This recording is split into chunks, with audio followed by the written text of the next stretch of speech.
Good morning, ladies and gentlemen. This is Neal Lineback. I'm sitting on my deck this morning in Boone, North Carolina. It's about 65 degrees here in the Appalachians at about 3,300 feet above sea level.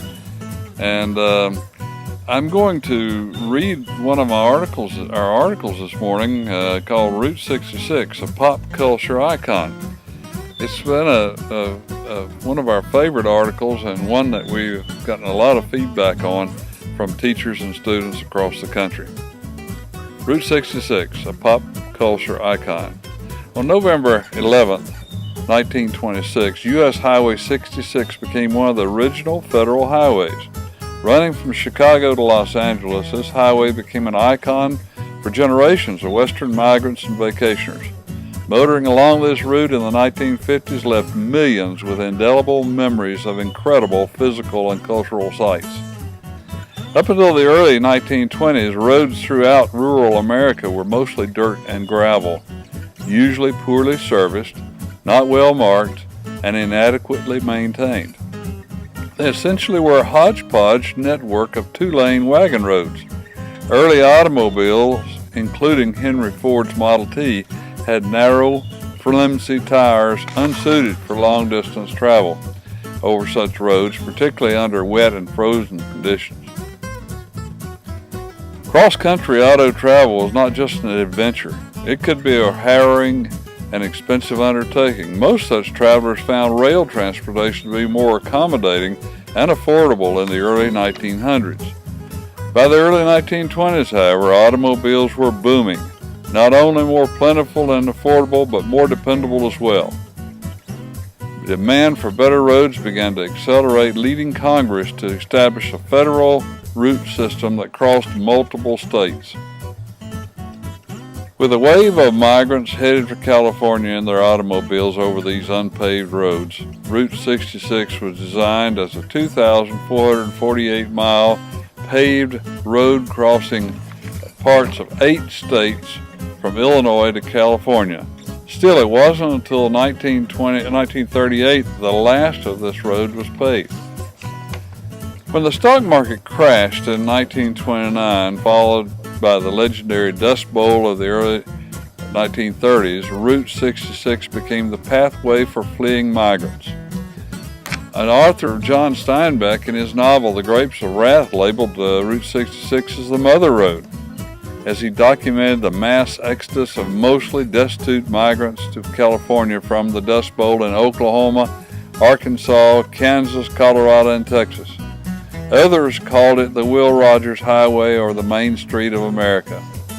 In the 1940s, World War II military traffic found Route 66 to be immensely important in moving equipment and personnel between the East and West Coasts. Following the end of the war in the mid-1940s, tourism along Route 66 boomed. Nat King Cole sang Bobby Troupe's classic, Get Your Kicks on Route 66, and suddenly everybody knew about this highway. Route 66 was a magnet also to businesses catering to the traveling public.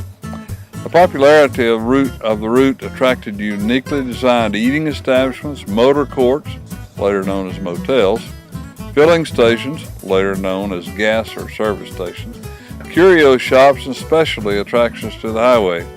This huge array of businesses was unique and iconic to Route 66. Auto clubs, tourist bureaus, chambers of commerce, oil companies, and businesses of all types advertised the highway as a vacation in itself. Like all the things that grow uncontrollably, Route 66 became congested in most of the towns and cities through which it passed. Although the business community complained, the road was straightened or expanded, roads were bypassed, or newer, faster highways gradually replaced Route 66. Finally, in the late 1950s, President Dwight Eisenhower signed into law the Interstate Highway System, which marked the end of Route 66 as a major highway. In 1985, the highway was officially removed from the United States highway system. The major interstates today bypassing Route 66 are I-55 from Chicago to St. Louis, I-44 to Oklahoma City, I-40 to Barstow, California, I-15 to San Bernardino, California, and I-10 through Los Angeles. It's still possible, however, to follow parts of old Route 66, sometimes on renumbered roads. In fact, some Route 66 admirers and aficionados assemble caravans to follow most of the remaining route from Chicago to Los Angeles, requiring careful planning with many detours, of course.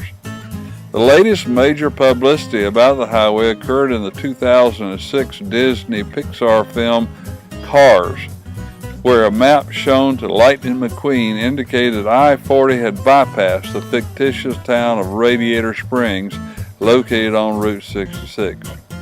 To those who fondly remember the Route 66 of yesterday, or to those with an interest in Americana, there's even a website for planning a trip along the remnants of Route 66 at www.historic66.com. Just visiting the remnants today brings great memories flooding back of past road trips along this iconic highway. Thank you very much, ladies and gentlemen, and I hope you'll look at more of our Geography in the News articles on Maps 101. We're working together with the company called Maps.com to provide geographic analysis of current events and popular topics weekly. I hope you have a good day. This is Neal Lineback signing off. Thank you.